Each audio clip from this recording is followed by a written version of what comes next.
Okay guys, usapang copyright muna tayo guys, yung sa Facebook page. Parang ako, hindi pa ako na-monetize ni Facebook pero may ads nang ibinibigay si Facebook. Normal lang yan. Ang masakit kasi dyan, hindi pa natin siya masasweldo kasi hindi pa tayo monetize. Parang si YouTube guys, nung unang nag-apply ako kay YouTube, meron na siyang ads pero hindi ko pa siya masweldo kasi ah, hindi pa siya monetize yung aking YouTube channel. Pero guys, ngayon monetize naman ako kay YouTube. Ngayon ang topic natin ngayon si Facebook guys, kasi hindi pa ako monetize kay Facebook. Nagbibigay siya ng ads. Ang topic natin ngayon guys ay kung paano ba natin i-delete yung mga may copyright background music na nai-upload natin kay Facebook. Kuwari nag-upload tayo ng isang video tapos nilagyan natin ng background music. Nakaka-copyright kasi guys yun. Kaya kung di ka pa monetize, makakatulong to guys yung gagawin nating tutorial ngayon. Ang simple lang naman gagawin natin guys, pupunta lang tayo sa search bar ng ating Facebook. Ito lalapit ko guys. Naka-dual cam kasi tayo guys. Yan. Search nyo lang dito sa search bar ni Facebook. Ayan. Bali ito yung search nyo guys. Support inbox. Pag na-search nyo na yan, click nyo lang yan guys. Tapos lalabas yan. Ayan. Itong support inbox. Click lang uli natin yan guys. Pag na-click natin yan guys, ayan lalabas dyan eh. Ayan yun. Nakita mo yung nagbago ko ng name. Unang request ko pala ng change name ay ayun yung 2023 pa. Tapos ito yung bago. Ayan ang makikita nyo pag sinearch nyo yung support inbox. Tapos nakalagay dito support report about others. Pag click nyo dyan, wala naman akong tapos back lang natin. Dito tayo guys, nandito yung mga in-upload nating video na may copyright yung background music. Pero alam ko guys, hindi naman siya strike. Hindi naman siya parang strike, hindi naman ganun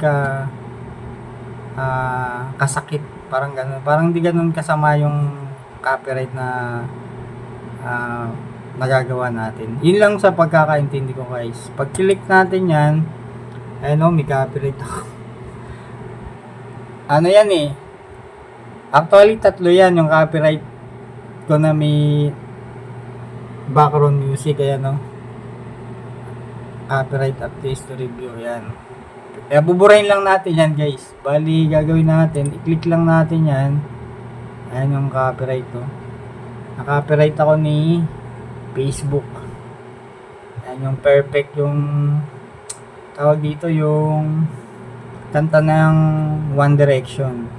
Tapos see details lang. Ayan kung makikita nyo. Tapos continue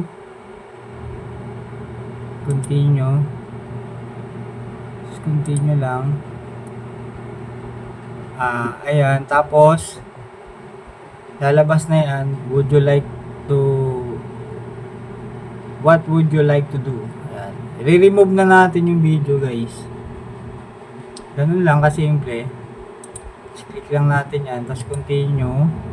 Ayan. Lalabas na yan. Delete video guys. Pag dinelete natin yan, okay, your video was removed. Tapos close na natin. Ayan. No violation. Thank you helping keep Facebook safe to everyone. Ayan, nakalagay no violation guys. Okay. Search nyo lang yan kay Facebook tong support inbox. Tapos sundan nyo lang yung ginawa natin. Ayan, kung mapapansin nyo. Ayan. No violation na tayo guys. Ayan. Okay guys.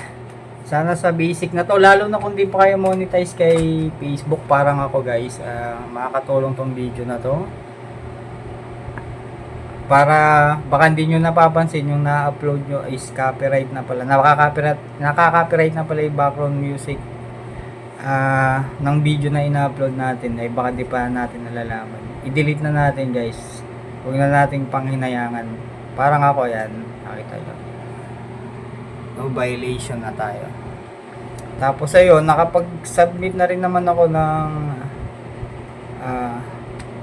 sa tax declaration ni Facebook. Parang kay YouTube lang din yun eh. May mga pipila pa. Okay naman Antayin na lang nating ma-monetize tayo para kumita rin tayo kay Facebook. Ayun guys. Sana sa basic na tutorial na to, lalo na yung sa mga may mga Facebook page dyan na hindi pa na-monetize. Basic lang to pero makakatulong to sa inyo guys. I-delete nyo na yung mga may copyright background music na ina-upload yung video guys. Para no violation na tayo kay Facebook. Guys, maraming salamat.